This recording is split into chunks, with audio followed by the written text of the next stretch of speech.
It's a day for giving. I'm gonna get me some.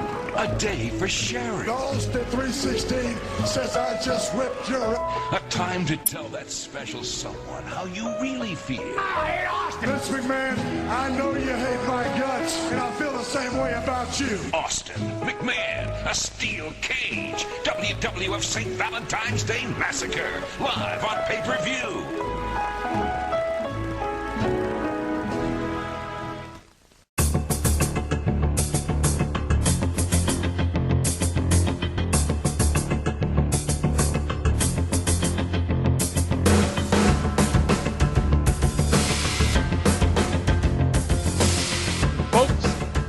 We're back for episode 3 of the Squared Circle Time Machine.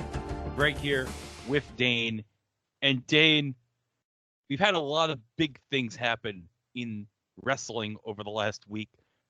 It finally happened. We had the Grand Slam special from Australia, and it turned out to be pretty good. Surprisingly, which I guess was seeing that... I think even Stevie Wonder could have seen it coming, but it was good to see Toni Storm get her title back from Mariah May. And also, I kind of there too, as it was like, well, they're not going to have 2 Australian women go over, so I kind of knew that Harley Cameron was going to lose to Mercedes Moné. She's not ready yet because I think Mercedes has to hold the belt for a little bit more. Yeah. But God bless Harley and Puppet CEO, because puppets are just over, I think. Pretty much. And I gotta say, I did not watch any of it. I watched maybe the first 5-10 minutes and I was like, nope, I'm done. You can just watch the rest. I'm not staying up to watch the rest of this, so yeah. Because I watched the whole NBA All-Star Saturday night, and I'm like, Mac McClung had me all exhausted out after he made like all his outrageous dunks. So sorry. Yeah. I know I made Dave sad by not staying in the whole time. Although apparently I am Whatever. today days old to realizing that here in Canada, our Discovery Channel no longer is on any of our main service providers anymore. It's all gone on to Rogers, who bought the Xfinity brand name and is forcing people to use that. So apparently on my Bell system, it's been rebranded as USA Network because it's owned by Bell, who also owns TSN, who also shows AEW Dynamite. Collision is apparently now on. They're showing that on Saturdays. On the USA Network in Canada, which is on being the USA Network in which Canada, makes 0 cents. Yeah. 0 cents. Because the rest of it is basically, from what I've seen, is just CSI New York repeats and some other things from Discovery, like I think like all the Ice Road Trucker stuff. You don't get the joys of getting SVU reruns in the States like we do on USA. Nope, but because we get Peach Street TV, which is TBS 13, I guess, and they have the SVU reruns. That is insane that you get the TBS Atlanta version still after all these years. Yes, it is. I mean, that's even... But yet we used to, unless it was cross, because, I mean, I remember watching WCW Thunder when it was a thing, and also all the peak TBS stuff of the late 90s, like movies for guys who watch movies and Dinner and a Movie, and that's a very short-lived Chimp Channel show. Oh, which we covered on It Was a Thing on TV back in episode 10. Yeah. That was the greatest show of all time, in my opinion, the Chimp Channel. And, of course, it gave us the legendary moment of that one WCW promo for the Chimp Channel where Larry said, "Somebody get me a banana." Yeah, and I think also I remember for some reason the Dinner in the Movie, I think the hosts themselves, I think one of them turned to the NWO as well too, or something. Oh, yes, Paul Gilmartin from Dinner and a Movie turned heel and joined the NWO at a Clash. And then it gave the greatest Gene Okerlund moment of all time when he told him, "Go jerk your own chicken." Oh my God. Probably doesn't quite beat his one line in when they have the post-match party there with Jimmy King, and Dean Oh, asks Jimmy King, Jimmy King people asks, people find me sexy. do you think I'm sexy? It's good to know Oliver Platt thinks he's sexy. But now we have to talk about St. Valentine's Day Massacre, Dane, because love, it was in the air the last week, and made us think about 26 years ago when Stone Cold and Mr. McMahon showed their love / hate for each other in a steel cage match for the WrestleMania 15 title shot. Yep. In the Royal Rumble match, Vince beat Austin to win the title shot. But then Vince forfeited the title shot. And so I guess Shawn Michaels, the commissioner at the time, says it's kind of like a beauty contest where the runner-up gets all the rights and privileges to the title shot. Very obscure rule, but what can you say? This was, of course, before Shawn found Jesus, and yeah. Oh, yeah. So now we have this steel cage match that will determine who gets the title shot for WrestleMania, which I don't understand why Vince is fighting a match for the title shot when he already forfeited the title shot. But whatever, this is Vince Russo booking. Unless he was going to give it to maybe some other corporate person just to make an easy night for The Rock, or just take it and give The Rock a night off. Could you imagine if we had no title match at WrestleMania? Imagine how much of a nightmare that would be. The Intercontinental title match is the main event. Road Dogg against Goldust and Ken Shamrock, and I think there was one more person. Maybe the Godfather was in that one. I don't know. Who knows? Well, we'll be talking about all of Vince Russo's fingerprints were definitely over this pay-per-view. Let's get ready for this show from Memphis, Tennessee, in Memphis, Tennessee, at the Pyramid in Memphis. Now, Dane, do you believe that this was held in a building shaped like a pyramid? I wouldn't have believed it if I didn't see it for myself, and it was definitely a sight to behold. Now, Dane, do you want to tell the people what this building is now in 2025? In 2025, it now holds the world's largest store of the Bass Pro Shop, a giant fishing and hunting supply store chain in the United States.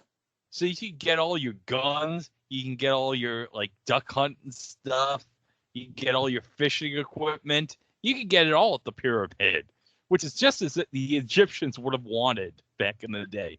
Yeah, I think I remember telling you in one of our previous chats, they're just almost, I don't know if that's better or worse than finding out that the fabled Maple Leaf Gardens in Toronto is now on the main floor. It has a Loblaws, which is a Canadian grocery chain, and then the remaining belongs to a university in Toronto that has converted it into kind of like their multi-purpose gym and sports facility. So, to be quite honest, I wonder what the fate of all the Zeller stores are now these days, but we'll talk about Zellers soon. Yeah, we'll talk about Zellers later.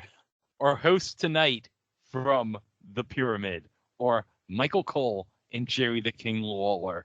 Now, Dane, Michael Cole is in this role as the play-by-play announcer. I mean, we take it for granted now, but he was forced into this role because JR had a bout of Bell's palsy. Yeah, it was a combination of, I think it was because his mother just recently passed away and he had brought upon him another case of palsy, which actually I think it happened the same time that they were over in London doing Capital Carnage in the London Arena. So you ever watch that pay-per-view and kind of wonder why JR kind of sounds a bit off. It's not just because of jet lag or anything. It's the fact that he's working on a day he just found out his mom passed away, and he got his next second case of Bell's palsy. We may need capital carnage for Vinny Jones. Oh, hard man. Because it's Hard going to be man, emotional. I got to say, probably Vinny Jones's second best thing he's ever done after saying, I'm the Juggernaut, bitch, in X-Men 3. Oh, yes. We won't talk about his role in The Condemned, starring Stone Cold Steve Austin. Or for that matter, She's the Man with Amanda Bynes and Channing Tatum. Oh, wow. Yeah, he's the soccer coach for Channing Tatum's character, and She's the Man. Oh, wow. Now you have an excuse to watch She's the Man. Yeah. Okay, so we did have a Sunday night heat prior to the pay-per-view, so I'll just run over the matches real quick. Too Much defeated the Hardys. It has no time, so I'm guessing it was a forfeit. Oh, yes. Well, I think around this time there was that big rumor that Too Much were going to do the gay wedding thing that would later on be done with Billy and Chuck. Yeah, what happened with that? Did they just say, oh, well, we're not going to do this? Yeah, I think that's what happened. We're not going to do this, and then I think they took them off TV, and that's, I think, shortly after when they came back on TV, that's when they started doing the Too Cool gimmick, so. They found Rikishi, and then that's when they decided, you know what, we're just going to dance. Just going to dance, yep. Viscera with Midian defeated Test with the Big Boss Man by DQ in 2 minutes and 20 seconds. Poor Test, my boy. Thankfully, he'll be on to bigger and better things come the summertime that year, so. We had Billy Gunn against Tiger Ali Singh in a no contest in 40 seconds. Oh. I'm guessing some chicanery happened with, like, the corporation or something. Yeah. I didn't watch Heat prior to this because who cares? Yeah, exactly. Heat in Canada here until, like, about 2000, 2001, so it was always a... Oh, you didn't get Heat? No, we didn't. Wow. All right, let's get into the show. Our first match. Goldust against the Blue Meanie / Blue Dust. So, okay, Goldust and Blue Dust, they're in cahoots, right? Not quite yet, but I think it all started as perfectly summarized by, and this is probably going to be one of the second most out of context thing for people to realize with Goldust, with Michael Cole summarizing, well, Goldust stole head from Al Snow, so Blue Meanie stole head back for Al Snow. Goldust stole head from Al Snow. Yep. And one of the things I love is that Goldust, with the whole dust coming from the ceiling, because, okay, this is an arena with a pyramid shape, okay? It's not like a normal arena where you have the roof. The gold from Goldust's entrance falling from the ceiling falls so long, like it's still falling like 3 minutes into the match. Yeah. I'd be interested to see that as well as, like, I think, isn't it the Tacoma Dome in Tacoma, Washington, that's kind of like got the dome part that was like built, it's like completely solid wood or something? Really? That's what I've heard, that it's apparently cedar planks or whatever. Was made out of solid wood, apparently. I'm sure they've done some retrofitting on it to keep up so it doesn't rot away or whatever. But yeah, that's what I've heard, that apparently it's the very top of the Tacoma Dome is made out of wood. How about that? So yeah, my favorite was when Goldust used the Shattered Dreams on Blue Meanie. And this match was over in 3 minutes and 5 seconds. Scott gave this a 1/4 of a star, and I think that's being generous. Oh yeah, I mean it did the thing. It got everyone. It popped everyone there after the match for seeing Meanie get kicked in the balls, but just seeing even like the pre-match packages there, like Meanie all there like bare naked and painted all blue and doing the old Goldust routine of trying to seduce Goldust. Oh yeah, because that was the most screwed up thing. I sent you the picture of Yeah, Blue Meanie. Like, I can you describe what I sent you? it was a still of like a blue Meanie wearing a blue wig, painted in blue, naked, except for I'm hoping some very friendly piece of underwear around his genital area on a couch and talking all seductively.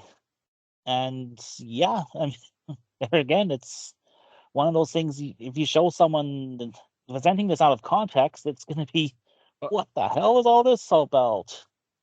I think that was the first of many times that we'll be saying, what was wrestling thinking tonight? Okay, our second match is for the vacant WWF Hardcore title because Road Dogg, who was the champion at this time, was injured. I presume he got injured like the night before, because there's one thing I want to mention. Monday Night Raw was on a Saturday night the night before this pay-per-view. Yes, in Toronto, Ontario, Canada, in oddly the Sky Dome for some reason.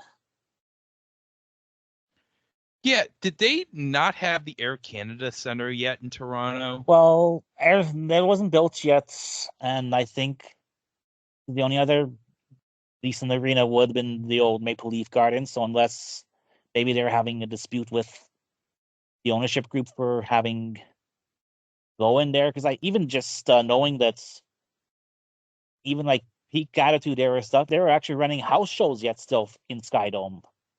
And like between that and like I said, they had this one here, and they also had the infamous 1997 Royal Rumble Raw there, whereas just a house show that was supposed to be with interspersed highlights from the 97 Rumble, which was at that time the lowest rated episode for Raw in terms of the Nielsen ratings.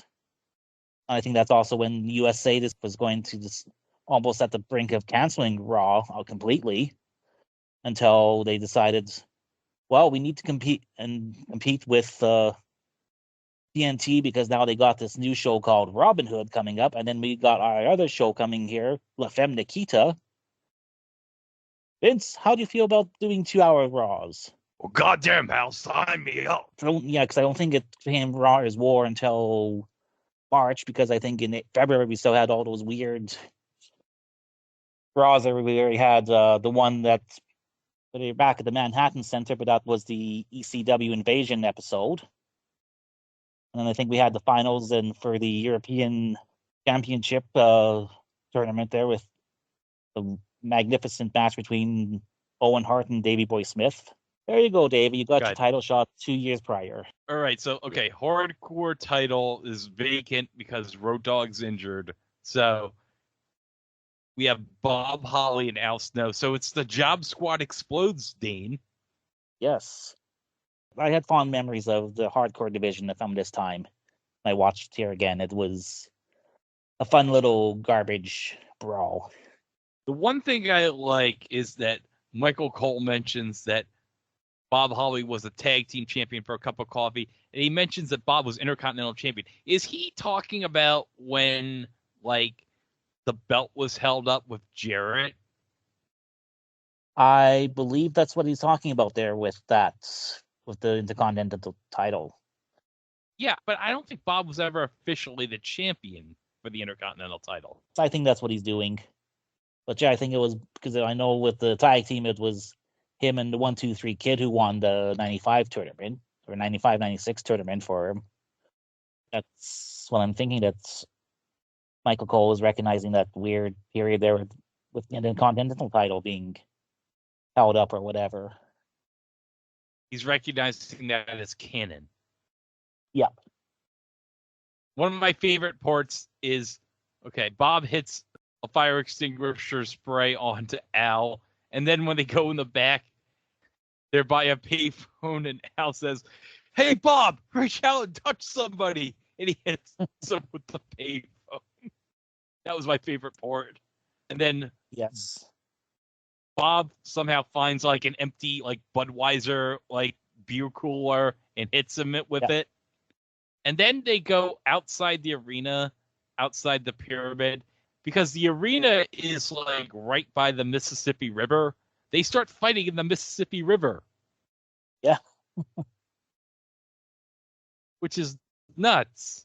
And then there's like some like barbed wire or chain link fence that Bob ties Al to. And then he has to take there's a light jog back into the arena to celebrate. And then meanwhile, Al's trapped in this not barbed wire, but chain link fence, just screaming and having a fit. Why isn't anyone helping Al? Does Al have no friends? Where's Scorpio? I think he went probably back to ECW he went.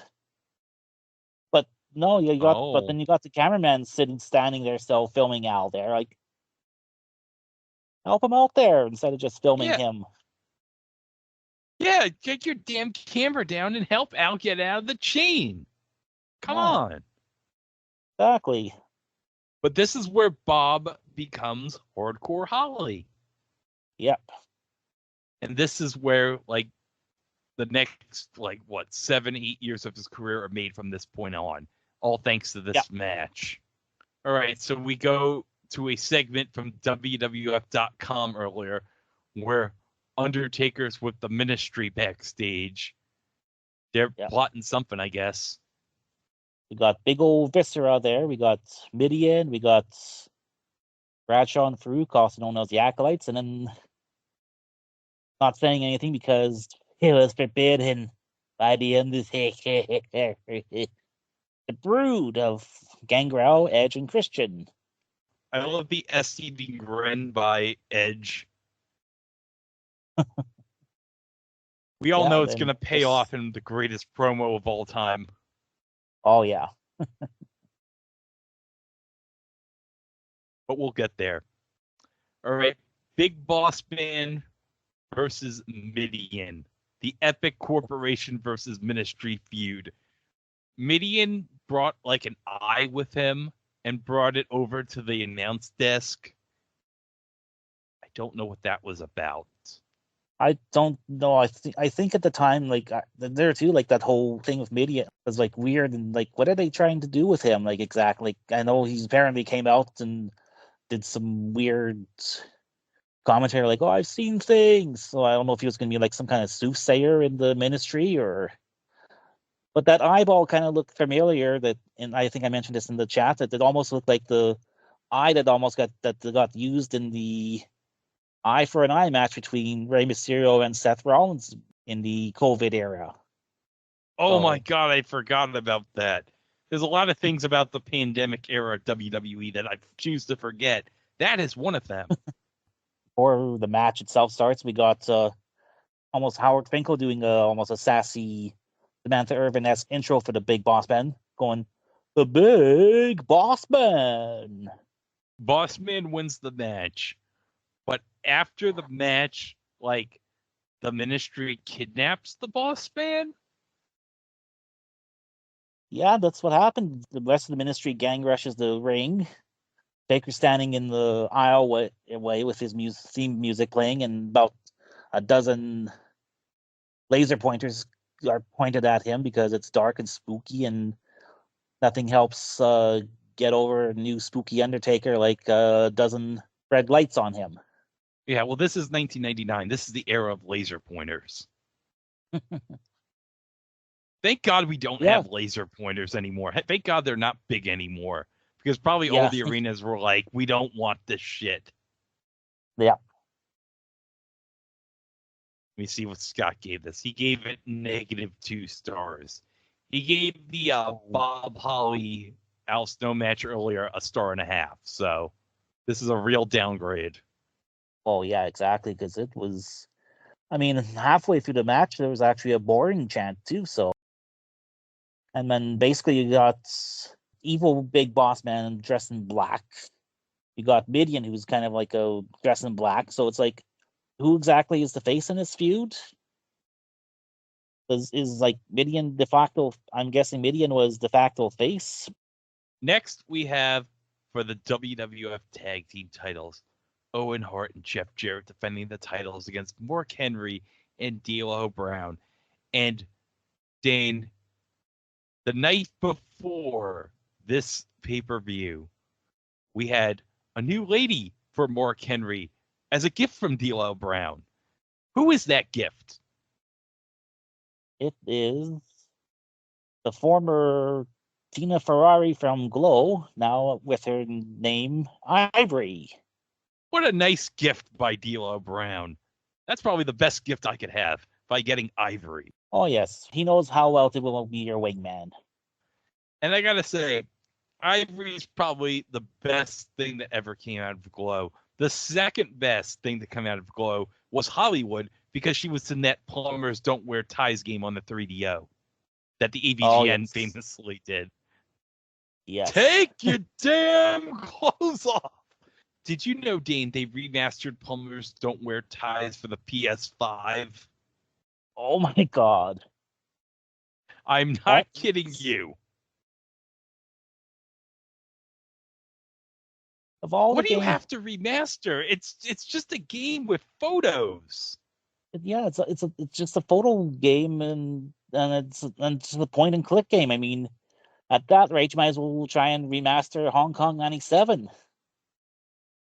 Oh, I can only imagine Hong Kong '97 on the PS5 with achievements. Bruce Lee's relative chin. Yeah. You know what? We could use Bruce Lee's relative chin today in 2025. For sure. You don't F with chin. I would rather be playing Hong Kong '97 than watch most of the matches on this pay-per-view. But that's besides the point. Yeah. Okay, so, all right. Let me read Scott's review for this. Henry pounds on Owen and takes him down with a clothesline to start, and D'Lo comes in with a back elbow. Owen bulldogs him and brings in Jeff for a drop kick, but D'Lo gets a power slam for 2. Deborah hops onto the apron to try some distraction, but D'Lo is stronger than that. It does allow Jarrett to take him down with a single-arm DDT to take over. However, Owen pounds away in the corner and follows with a corner clothesline, then hits a spine buster into a Jeff Jarrett fist drop from the top. Jarrett misses a charge and crotches himself, but Owen nails D'Lo from the apron and keeps him from making a comeback. That's a nice little spot. And Zaguri of Doom gets 2, double elbow gets 2, and we hit the chin lock. There's no flow going on here, and it's really starting to bug. D'Lo fights up, so Owen comes in with a leg lariat for 2. D'Lo comes back with a body press for 2 and a powerbomb out of the corner, and it's a hot tag for Henry. He whips him into the corner but misses a charge. It's Bonzo Gonzo. D'Lo powerbombs Jarrett for 2 despite not being legal. I recall that was a real problem around this time. D'Lo goes up, but Ivory and Deborah have words, allowing Owen to hit Henry with the guitar and Jarrett to finish with a figure 4 at 9:34. So, a 1.5 from Scott. For some reason, I thought it would have been a bit higher from Scott, but can't have them all, I guess. How long did Jeff and Owen have the belts for? Because it probably isn't for much long. I know they have them at Mania 15, and then they retain. Because D'Lo and Test win that wacky battle royal. Yeah, last who got the Mania title shot. So, which made no sense because, and then of course they tried to build dissension among them already because then D'Lo's like, I don't trust you, and I think Test is like, you ain't worth shit or something during the match. So, but I think they dropped him sometime before. No, I think they somewhere around Backlash. I think they lose him back to the New Age Outlaws because then they realized put them back together after their attempt at singles runs. Although I think that's what happened. Then I know then we get Yeah, what happens with Owen? Yeah. Then we had Owen doing the dual personality of Owen and then the Blue Blazer, and then I think Jeff then eventually gets the Intercontinental title around that shortly after Owen's tragic passing. And then, of course, we have all the stuff later on in the year with China. Yeah. Okay, so let's go into the Intercontinental title match between Ken Shamrock, the champion, and Val Venis. And Dane, they're fighting over Ken's sister, Ryan. Hello, Kenny. Now, Dane, I want to go over something I shared with you. Do you remember back in the day in WWF magazine where they had the personality profiles? Yeah. Where they would have like a thing about what is your favorite thing or whatever. So yeah. If I can find it real quick, hold on a second. Okay, I'm going to read for you Val Venis's personality profile in WWF magazine.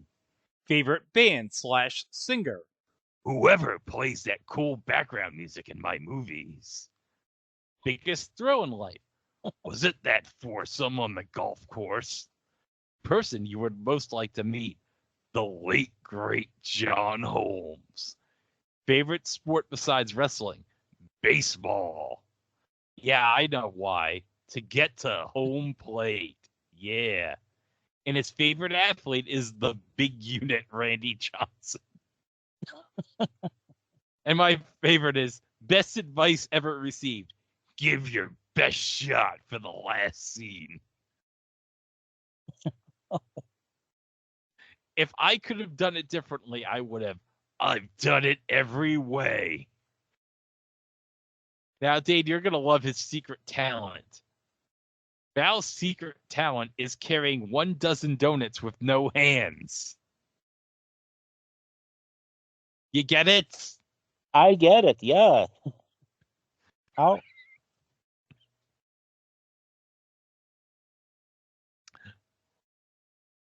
Oh, my God. And Vince Russo was still double shifting as... Yeah, he was still writing the magazine at this time. Yeah.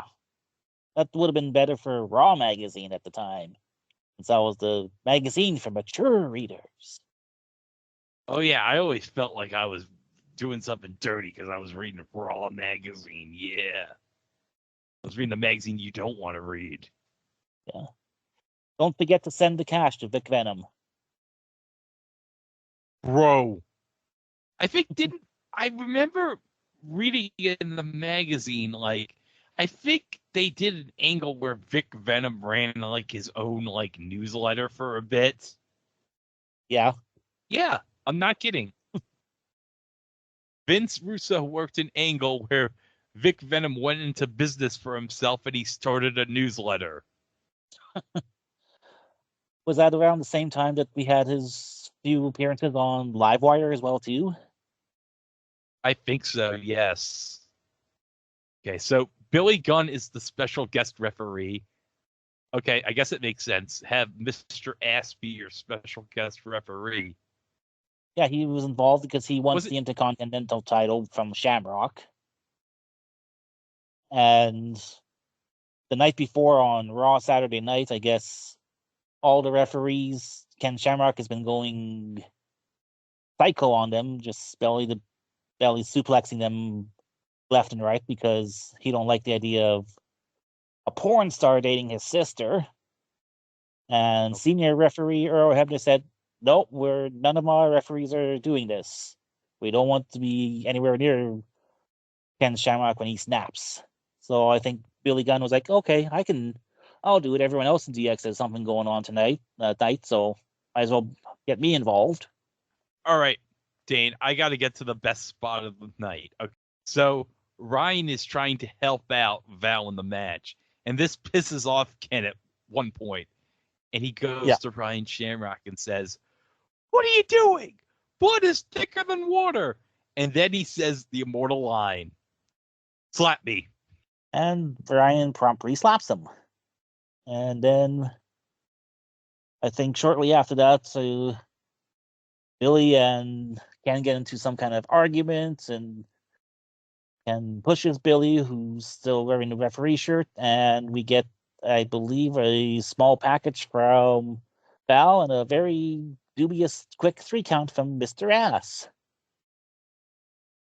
So Val Venis is now the new Intercontinental Champion. So Ken has lost his title, and he's lost his sister. He's probably lost his damn mind too.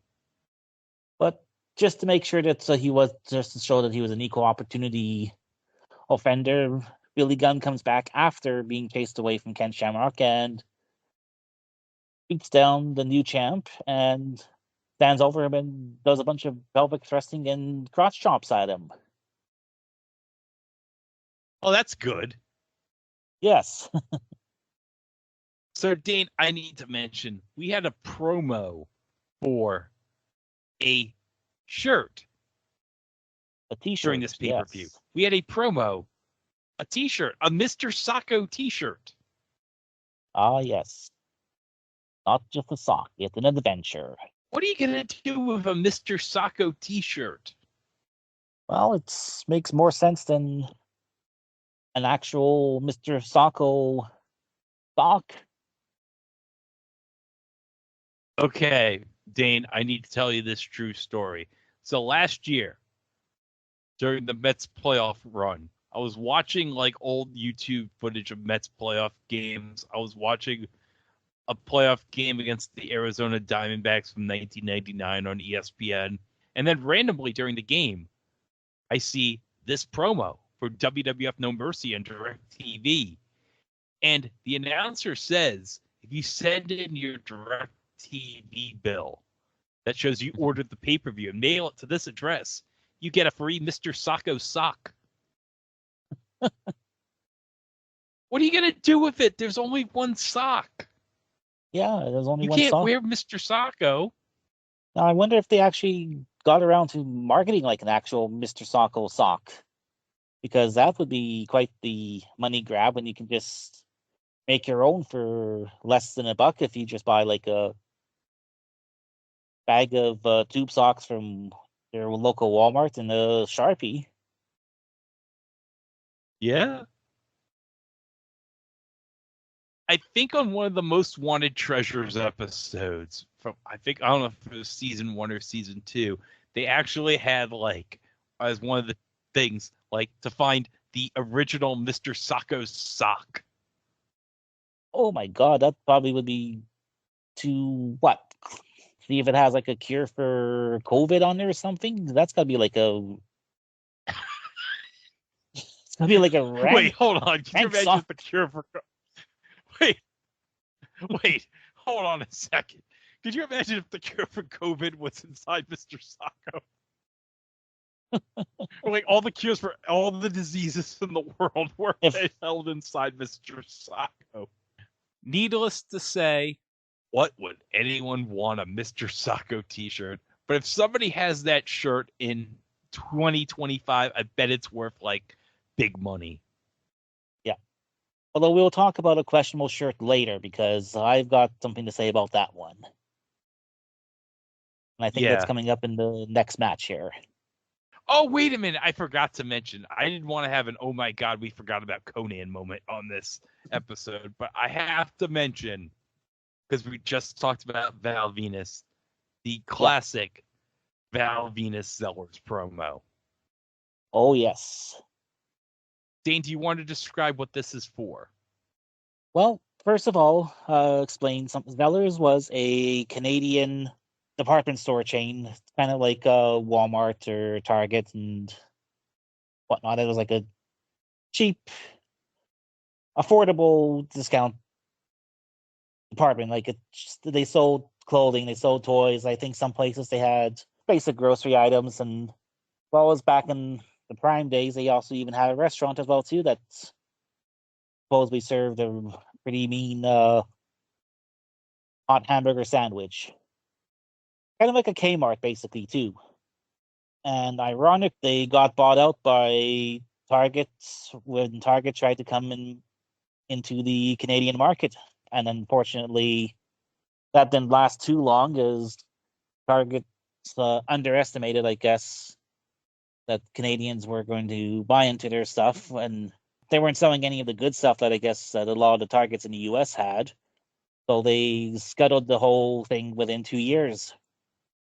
And Zellers itself, it remains a distant memory, but apparently also now, Zellers was owned by the Hudson's Bay Company, which is another Canadian department store chain as well.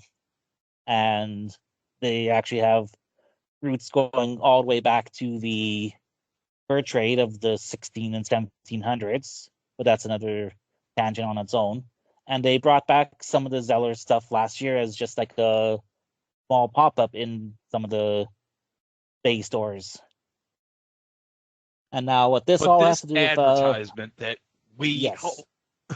So now we got Val Venis, and I believe that is also in the driving the car itself is former WWF Canada president Carl DeMarco. Okay, so they're going to Zellers. Now, what's the reason why they're going to Zellers? Well, Val, he just has to get himself an official WWF dog tag with that I believe they were promoting at the time. You purchase X amount of dollars there, you get yourself a free dog tag. So Val will be the first in line to get this dog tag. And of course, it's not quite open yet, so they gotta wait now. Oh, that's a shame. Yeah. I guess you could say Val blew his load on getting the dog tags. He came too quickly. I wonder how much those dog tags go for. Let me just see if someone in their right mind has a WWF dog tag on eBay. WWF dog tag. I doubt it. Because who else would have it unless you're in Canada? Okay, I see an Undertaker dog tag. I see an Austin dog tag. Did the dog tags have like any Zellers branding on them? I don't remember. I would have to maybe watch the ad again and see if there was any Zellers branding on it. Oh my god, you never believe what I found when I searched WWF dog tags. So apparently they made some dog tags in 2011, 2012. I see one for Daniel Bryan. I see one for Hornswoggle. They made one for Justin Gabriel for some reason. There's a Santino dog tag. That sounds like just kind of a random, like the marketing department just had all the wrestlers' names in like almost kind of like the sack that's used on the Price is Right for the Three Strikes game, and just shake it all up and hold out like whatever random first four wrestler that came out of the bag. That's who we're gonna make the dog tags for. There's one for Zack Ryder too, from 2013, and there's a Carlito dog tag too. Jeez, I'm finding dog tags for people that I didn't even realize had dog tags. Well, enough of that. Yeah. So now let's go into the third to last match on this show.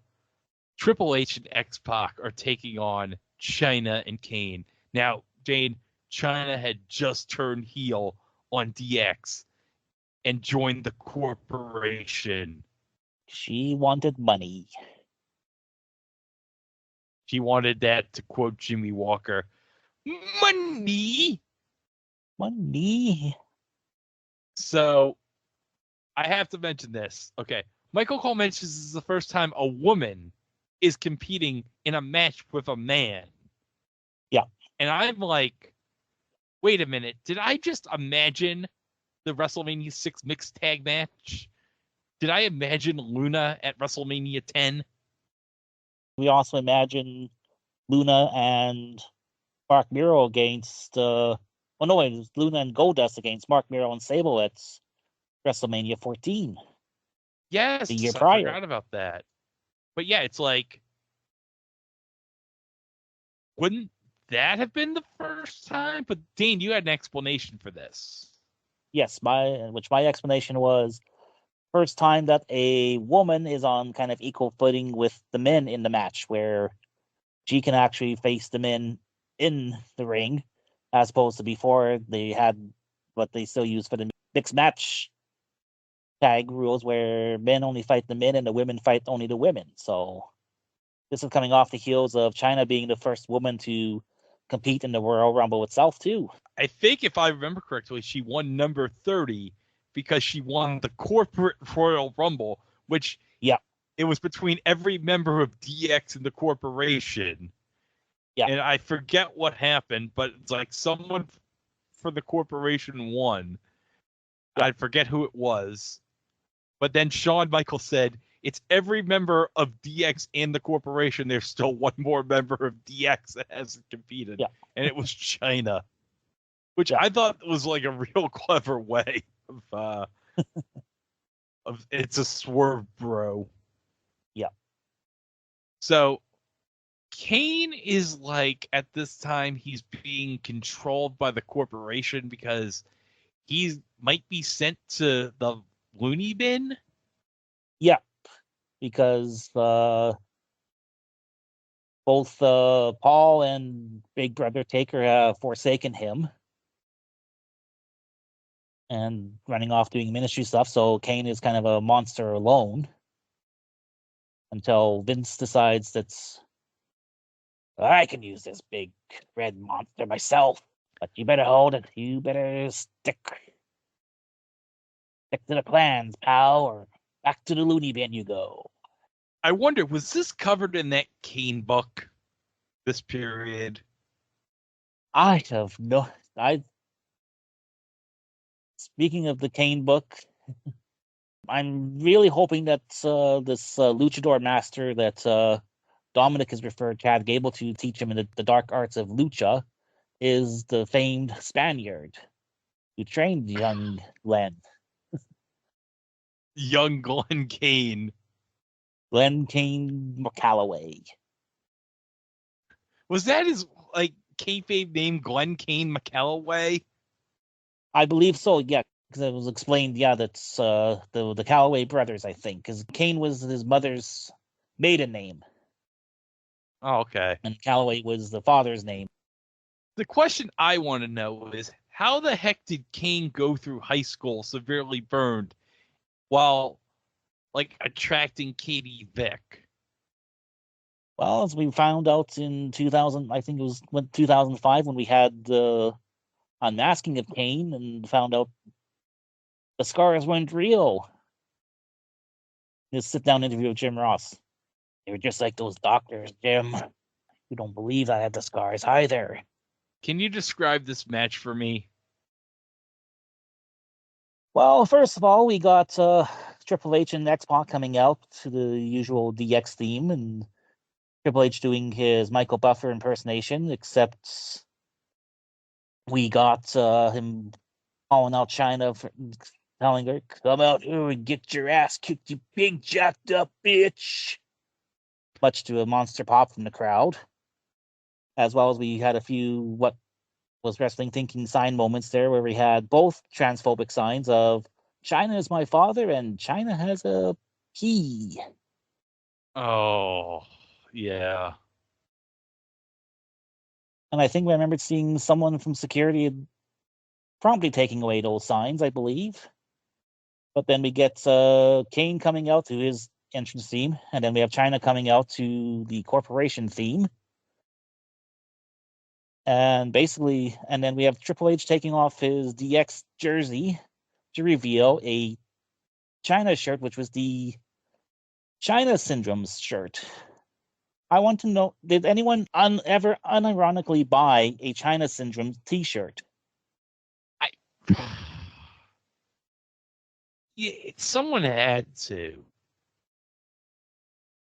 And why are we having a t-shirt made up for a term for a nuclear disaster? Yeah, a movie that at this point is 20 years old. I mean, I know there's stories that Vince is so out of touch with and not clued into pop culture, but come on. You know, I wonder if this was one of the videos that Vince Russo would always watch when he was running Will the Thrill Video in Long Island. That was the name of his video shop, Will the Thrill Video, because he named it after Will Clark, the baseball player. What an odd name for a store. Well, I think Vince Russo is a big San Francisco Giants fan. And ironically, the two biggest San Francisco Giants fans from Long Island, Vince Russo and Chris Russo, not related despite having the same name. And thank God they're not, because I don't know if we can handle two people of the same mentality. All right, so Shane O'Mac comes out for some commentary. And he seems to be high on goofballs. Like, he was just manic. Like, I'm imagining this is what people think Tony Khan is like when he's on a full manic spread. Probably like, yo, what up, Kingfish? Let me get an 8-ball. I don't know why he called people Kingfish. Yeah, that was just a weird thing that he said about people. But meanwhile, we got, this is the beginning of the feud, I guess, with Shane and X-Pac, because we keep having Shane on commentary trashing down X-Pac, keep calling him X-Punk. Which, for some reason, in the Peacock commentary, every time Shane says X-Punk, it says X-Pac, which makes no sense. Peacock commentary is bad, although I will give the Peacock captioner some credit. The person did correctly caption the slap me moment. Well, you take the good and you take the bad with them, I guess. Well, now I might have to go back. I'm just curious now too. I haven't watched anything with the captions on with Netflix here, so I'll have to see what's their captioning, how accurate their captioning is when it comes to moments like that. Well, it could be any worse than the captioning for Peacock because it's terrible. So I know that X-Pac gives China a Bronco Buster, which is yes, which is not foreshadowing, I bet, for something that happens years later. Oh yeah. Okay, so X-Pac is distracted with Shane, and then the ending of the match is the pedigree's blocked by Kane. Kane chokeslams Hunter, puts China on top for the pin, and that's the win for Kane and China. Mm-hmm.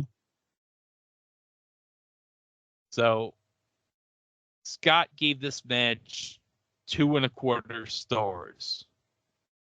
Seems about fair, because I mean, for most parts, this was China's probably the longest China has been in the ring with anyone, I guess, not counting battle royals or rumbles and stuff.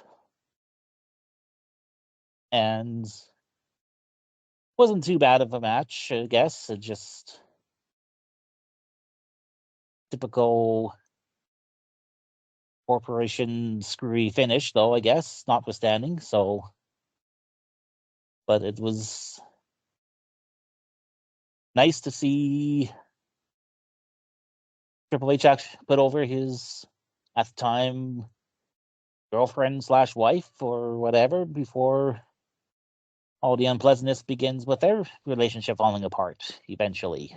So now we go to the WWF title match, a last man standing match between Mankind and The Rock. So Mankind won the championship back from The Rock after losing it the Royal Rumble on a special Sunday Night Heat during halftime of Super Bowl 33, which I got to say is one of the greatest matches of all time. Yeah. And even just, I think I remembered watching it there. And you also have peak 80s, 90s commentary Vince back on there for the match as well, which was a nice blast from the past. My favorite part of the match is like Brock kicking Mick down the steps. And Mankind's just rolling like a slug on the steps. And then I think they go into catering, and like there's like a dozen people in catering. I'm like, why is there catering for an empty arena match? Like, shouldn't they all be Well, working? it should be work. Yeah, like, well, yeah, you got at least the different camera people, at least in the different rooms and stuff. So at least kind of makes sense to have some people, I guess, and if they're not needed in one spot. Maybe they're in catering because they're watching the football game. I don't know. Yeah, never really explained that. Although, let's be honest, I would probably rather be working the empty arena match than watch the Denver Atlanta Super Bowl, which was a terrible Super Bowl. I'll just say this, Dane. Now, I'll mention this. Now, the one lasting memory I have is not from the game itself, but it was from 2 weeks before when the Falcons won the NFC Championship against Minnesota. Now, they had this dance, Dane, called the Falcons the Dirty Bird. I kind of remember the term, but I don't remember the moves. It was kind of like flapping like a chicken, like something like that, where you're they're just flapping like a bird or something. Just like putting your hands on your armpits and just doing like it's kind of like the Chicken Tonight dance. Remember the Chicken Tonight dance? Okay, yeah, I remember. Yeah, okay, yeah. Then also the chicken dance too, which is a staple at a lot of older Canadian rural Western Canadian weddings. That's every dance had to at least have the chicken dance at every wedding. One song had to be the chicken dance. Okay, so everyone's doing the Dirty Bird, and so the Falcons coach Dan Reeves does maybe the worst version of the Dirty Bird that you'll ever see in your life, and I just laughed so hard. And that's the one lasting memory I think about whenever I think of this Super Bowl is Dan Reeves on that podium at the Metrodome doing the Dirty Bird. But I think, okay, a halftime heat match ends with like someone's driving a forklift and like Mick is like, oh wait, I got an idea. And so he puts the forklift down while Rock is on the ground so that like his shoulders can't move off the concrete. So he pins him on top of the barrel, which is like full of like beer kegs or something on top of the wood on top of his shoulders. And so Earl has to do the 3 count for the win. It's so ridiculous because you see this shot from the crane of like shooting down on Rock, and I'm like, how in kayfabe are they getting this shot? And then Rock's face is just freaking out. Yeah, he's getting like squished by this forklift. I'm like, how are they getting this amazing shot while he's on the ground in kayfabe? Yeah, exactly. Makes no sense. Yeah. So we have the rematch here. Last man standing match. Now they say there must be a winner. Okay, remember that. There has to be a winner, Dane. There's going to be a winner. Once and for all, okay? There has to be a winner. Yep. So, okay, Rock attacked Mankind's knee on Sunday Night Heat. So Mankind has an injury for this match. Yeah. So what happens here, Dane? Well, before Mankind was getting training tips from Dominic DeNucci, his if you know, you know moment. One of the guys who actually trained Mick Foley when he's breaking into the business, as well as the somewhat unlikely duo of the Iron Sheik and Mr. Bob Backlund.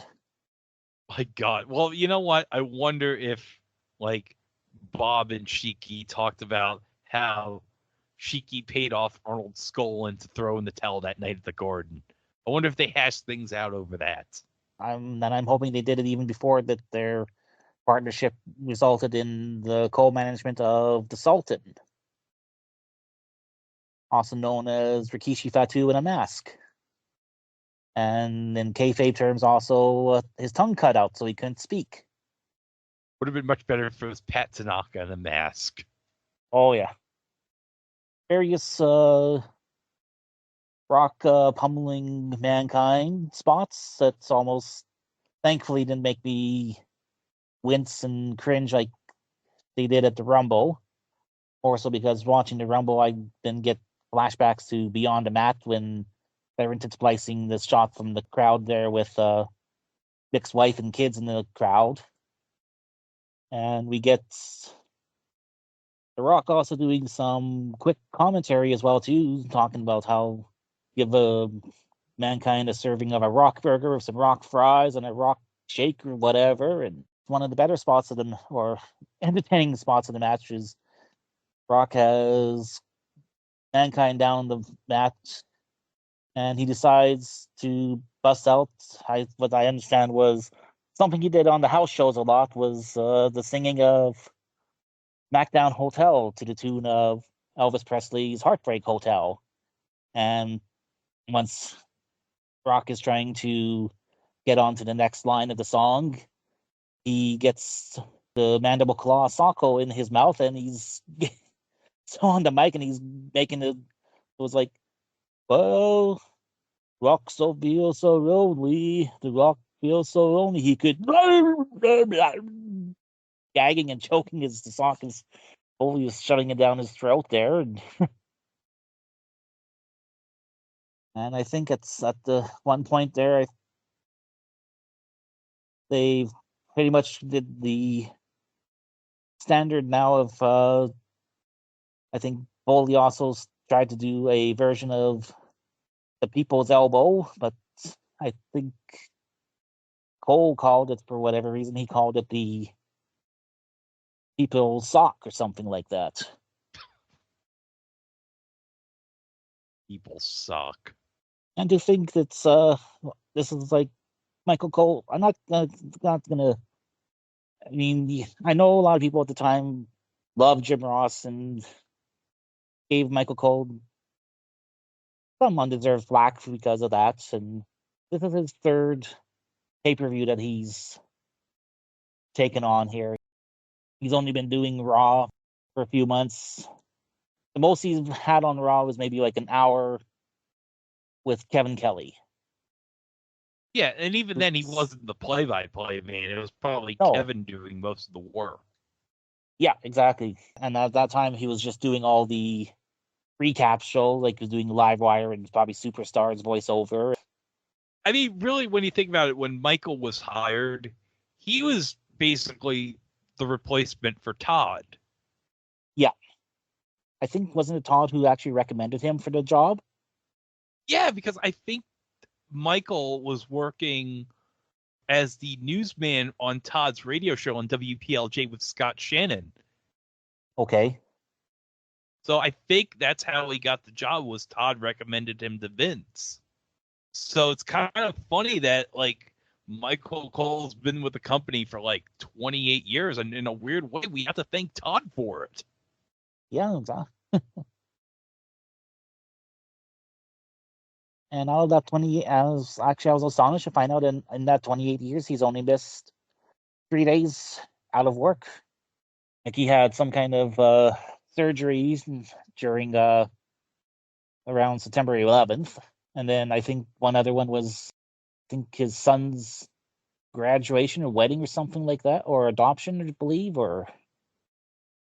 And then I forget what the other reason for the missed day, but that's beside the point. But and even just now, just thinking that he was thinking about slowing it down here for retiring and stuff, and now he's signed on now for a few more years. So that's also got to help, I guess, not having Vince bellowing in his ears, so he's allowed to be a little bit more freeform and a little bit more loose, I guess. Well, I mean, you can see it, especially whenever Jay does his intro. Well, him and McAfee get into it. Yeah. All right, so how do we get into the end of this match? Well, Mankind has a chair, Rock has a chair, and they both hit each other with the chairs. And so the ref counts to 10. Down. Yeah. And the crowd is pissed. Oh, yeah, it's a draw. And the crowd is chanting BS because remember, Dane, there has to be a winner. We didn't get a Yeah. winner. We didn't get a winner in this match. No, we didn't. And we got both men carted out into the ambulances.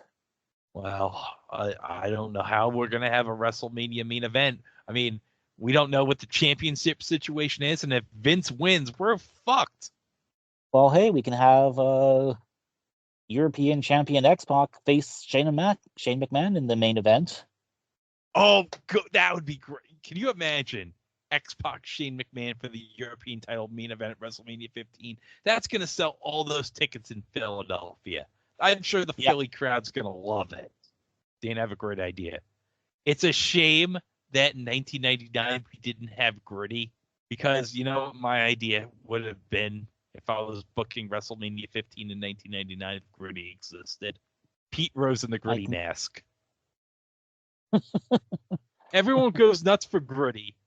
And then when it's Kane's spot, there's Gritty, and then Kane attacks Gritty, and then he unmasks Gritty, and it's Pete Rose. Pete Rose.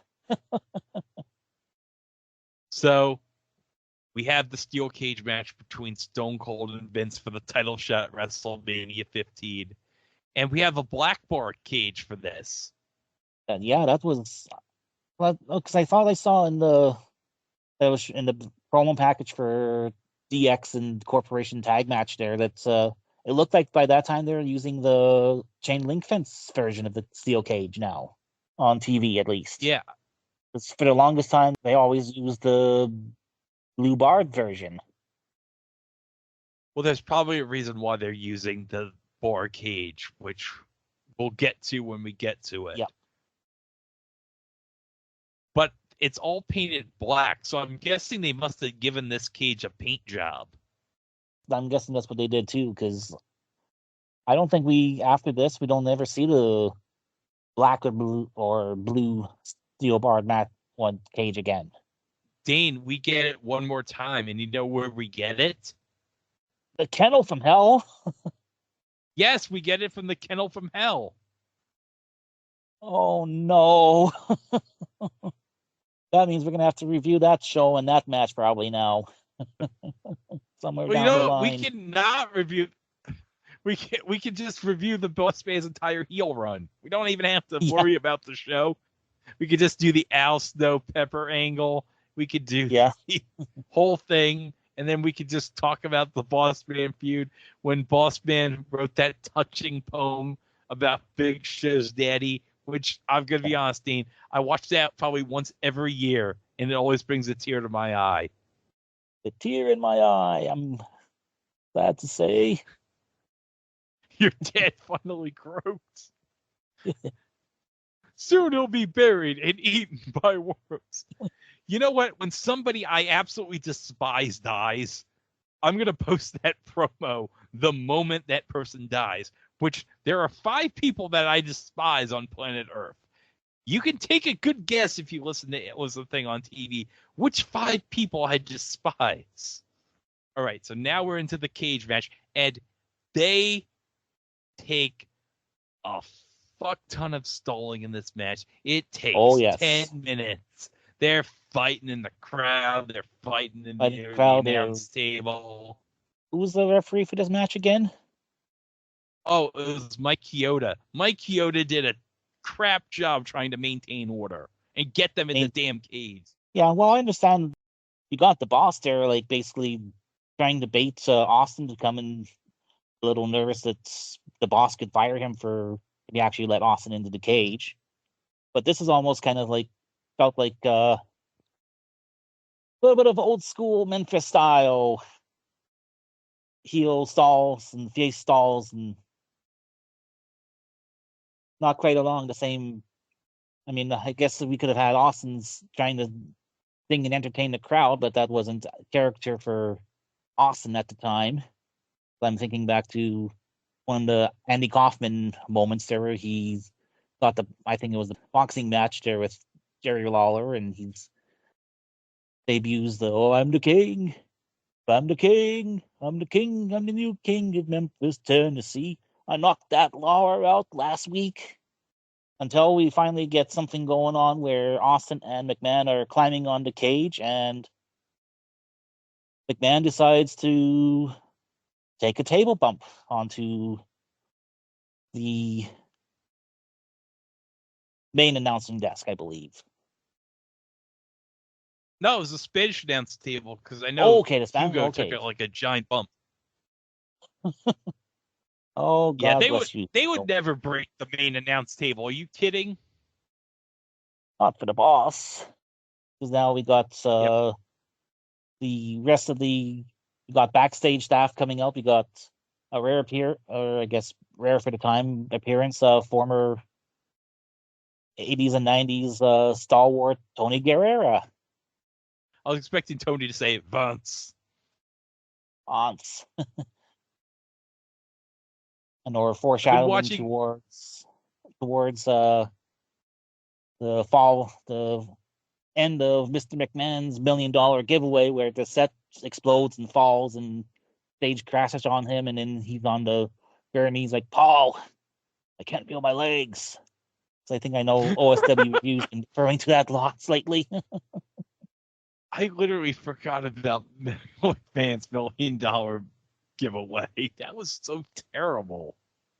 I think the only best part about it was I think the first day, like he called and one person had like Rick Ashley's "Never Gonna Give You Up" as their answering tone or whatever.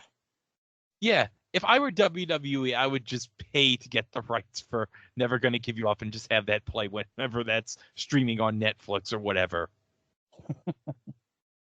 All right, so we get into the ring finally after 10 friggin' minutes of stalling, and Austin, being the cordial badass that he is, asks, is that son of a bitch still breathing? Get him in the ring. We already had the BS finish with Rock and Mankind there in the semi-main event, and Austin made 3 guarantees that he was gonna beat up Vince, he was gonna make him bleed, and he was going to WrestleMania. So he didn't live up to those promises. So he made sure that he was gonna live up to those promises to make up for the fact that we had the BS in the last match. Well, yeah, we finally get the match going, and not surprisingly, Austin pretty much opens up a good old can of whoop ass on McMahon. And I think at one point we got Vince pretty much finished off. So Austin's thinking, well, to just exit the cage because this is escape or pinfall, I believe. Or escape definitely was one of the ways you could win the match. So Austin's thinking about exiting, and then we got Vince standing or getting on his knees there and gives Austin a double finger salute. So Austin goes back and beats on Vince a little bit more, and it's a stunner for good measures, and tries to exit again, and then Vince again gets up and flips Austin off. So one more stunner for good measures, and then we have... Oh, underneath the ring, Dane. Oh my God, Dane, it's Captain Insano. What's he doing at the Memphis Pyramid? That's Paul White. He's huge. Yes, this was the long-awaited debut of the former Giant from WCW, and thankfully using his real name for at the time instead of the rumored name as Titan, the corporate giant. Oh my God, Titan, the corporate giant.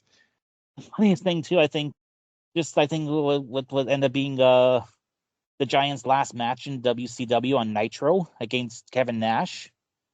I think Nash beats him, and then the NWO, because this was all after the finger poke of doom, and the NWO Civil War has been resolved, and everyone's all one big happy family again with Hogan and Nash. And so the NWO come out and beat down the Giant, and Eric Bischoff, who had been punished by now president of WCW, Ric Flair, was being made to do medial tasks, and one of his tasks was being on commentary again on Nitro. And at the end of this beatdown, Bischoff pockily says on The Titanic has sunk. Say hello to the NWO's corporate giant, referring to Nash. So trying to pretty much bury the idea of Paul White being any kind of corporate giant in WWF. And this is, of course, when the Monday Night Wars was still kind of close-ish. WWF was still winning the ratings, but it wasn't quite the catastrophic end that it would end up being. So, what does Paul White decide to do with Steve Austin while he's beating him up? I'm going to throw him against the cage. And you're not going to believe what happens, Dane. The cage breaks apart from the force of Paul White's throw, and Austin jumps off the cage onto the floor for the win. You know, if this was in 2025, you know that Brian Alvarez would be on Observer Radio on YouTube bitching about this finish. He would have been for sure, because that was, even by 99 standards, it was kind of a bit screwy. They debut Paul White, and in like 2-3 minutes, he looks like an idiot. You just got this big potential new superstar, and what do? You have him do something where he looks like a total idiot. Unless, I guess, they're going with the idea that he doesn't know his own strength. But just seeing like Vince's facial expressions afterwards, just like Paul White there just looking dumbfounded, like, what did I do here? And Vince selling the anguish of not only losing the match, but now realizing that Austin's going on to WrestleMania. But we still don't know who the champion's going to be. Yeah, because obviously it's not going to be Mankind and Austin for the title. No. Like, even at 15, I'm like, there's no fucking way it's going to be Mankind against Austin for the title. No. I mean, that would be a nice surprise, but it's like, no. Come on. Although, apparently, there was a talk about doing it as a triple threat match of Mankind, Rock, and Austin. But it was apparently Shawn Michaels who said that, in his view, the traditional match, the main event of WrestleMania, should always be a one-on-one match. Yes, of course it should be traditionally a one-on-one match, because we all know that famous match Shawn has at WrestleMania 20 with Triple H. Obviously, nobody else was in that match, Dane. No, of course not. And the belt was won by Vacant. Yeah, Vacant. Vacant had a triumphant moment at WrestleMania 20. Vacant and Eddie Guerrero sharing a moment in the ring afterwards, after Eddie's ability to lie, cheat, and steal and outsmart Kurt Angle in that day. You know what would be a dream match, Dane? Vacant against that Invisible Man. Now, are we talking Disco Inferno's idea for the Invisible Man, or the actual Invisible Man, John Cena? The actual Invisible Man who we've never seen. Although, I'd like to see a match between Disco Inferno's Invisible Man against John Cena, the Invisible Man. Special guest referee for that match would be Bill Ding, the Evil Architect. And or also make it a triple threat of throw in Batista as Drax the Destroyer as well too, and there we go. And the winner can see how big is, well, I don't even want to get into that. No, it's No. But I gotta be quite honest, Dane. This show was awful. It was definitely a product of its time. Like, it's... But we all loved this back in the day. Why did we all love this back in the day? Because we were young and foolish. Okay, there's a lot of dumb shit in wrestling. But whenever I watch the dumb shit, I still enjoy it because it's dumb shit. This is not the good dumb shit. This is bad dumb shit. Yeah, that's a good point, because like I said, I I enjoyed the hardcore title match there because that takes me back to all the other fun hardcore stuff and knowing there too, like where the hardcore title goes with eventually with Crash Holly and the original 24/7 concept. I mean, yeah, because Goldust and Blue Meanie was, unless you knew the inside joke of Blue Meanie doing all the impersonations in ECW, like, because he had originally done Blue Dust there in ECW, and seeing where afterwards that Blue Meanie ends up pairing up with Goldust and thinks of Goldust as his mommy. That's like, and yeah, the corporation versus ministry is like, who exactly are we supposed to be cheering for here? I mean, between knowing how evil the corporation is, and then on the other side, you got all these goths, basically, and Undertaker showing up and sacrificing people to the power and making people drink his blood on TV. And the tag match with Owen and Jeff versus the remnants of the Nation of Domination was all right for what it was. It helped get over Ivory as a new character, but just also like good tag team stuff from two veteran presences in Owen and Jeff. The Triple H, X-Pac versus China and Kane match was helped further along the story there, with splitting off in three different stories there, because you got Triple H and China and their story, and then Kane being a part of that, and also getting the idea of starting off Kane's long going on problem with the ladies, falling in love and getting his heart broken. And then you got Shane McMahon and X-Pac starting off their feud. Rock and Mankind is just, like I said, it was a BS finish, and, well, minor spoiler alerts, next night on Raw, they have a ladder match where The Rock wins the ladder match and gets the title back. And now we got the match set up now with Rock and Austin at Mania. Nostalgia can be a very fickle person. Oh, indeed. Oh. Well, I will say this. You know what was my MVP of the night? Ooh. Ivory. Ivory was my MVP of the night. Okay. Just for the fact that she, like, had that scarf. I like the fact that Ivory had a scarf when she debuted. I don't know what became of the scarf after that. I don't know either. And I think we were talking about it in the post chat last time, that I remember back in the day when, yeah, the Christopher Robin Zimmerman, when he used to do all the recaps, he always prefix or suffixed afterwards Ivory with that damn scarf. Like, for whatever reason, he didn't seem to care too much for that scarf, but... Well, that's his problem. I love the scarf, yes. So... All right, so that is St. Valentine's Day Massacre, and I'm sure if St. Valentine himself was watching this pay-per-view, unlike King Arthur on Knights and Warriors, as Joe Fowler once attested, he would not be very proud of this pay-per-view, St. Valentine. Probably not.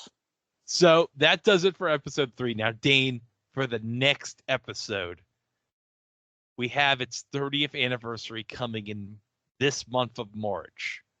So I figured it would be appropriate to talk about WCW Uncensored 95. Oh, yes. I had to make sure that it wasn't the other infamous Uncensored 96 with the cage Tower match. of Doom. The Tripper Decker Cage of Doom with the Mega Powers against everybody who hates the Hulkster. Which almost, if that match was held today, you'd probably have a lot more than just Flair and Arn and Taskmaster Sullivan and... Oh, it'd be like probably 1,000 people wanting to kill the Hulkster, which I don't blame. As a fact, as you've heard on It Was the Thing on TV, or a new character, the Hulkster that gets booed all the time off the stage. Oh. But what do we have to look forward to in Uncensored 95? Well, we got a King of the Road match We've got a boxer versus a wrestler. We have a martial arts match. We have a strap match. We have Ric Flair in drag. Other than having Ric Flair in drag, how was all of this exactly uncensored? Well, damned if I know. We'd have to ask Eric about this. I'd have to send an email to Conrad and ask Conrad, hey, Conrad, could you ask Eric why you came up with the idea of uncensored and why it was supposed to be uncensored? Yeah. I mean, we'll talk about it in the actual show there, because I mean, I know the King of the Road match, there's some things that happened there that weren't supposed to happen. What, the fact that Barry Darsow had a pay-per-view match in 1995? Well, that too, and him and Dustin deciding that, you know what this bollocks of a match needs? Needs some color. That's a great idea, Mike Graham. We need some color in this match. Yeah. So we'll be back here with episode 4 of the Squared Circle Time Machine, talking WCW Uncensored 95. So until then, have a good rest of your day wherever you're listening to this, and we'll see you back here with Uncensored 1995.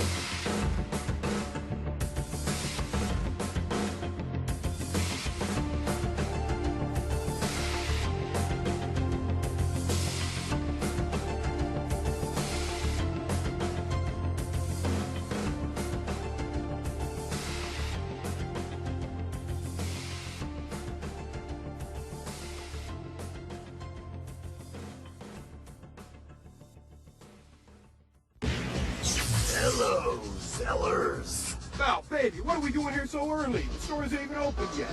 Like I told you, man, the big Val Boski has to get his hands on one of them WWF dog tags. And you see, Zellers is giving away free with every single WWF t-shirt. That's right, Val. Get your World Wrestling Federation dog tag and chain free with every WWF t-shirt purchase at Zellers.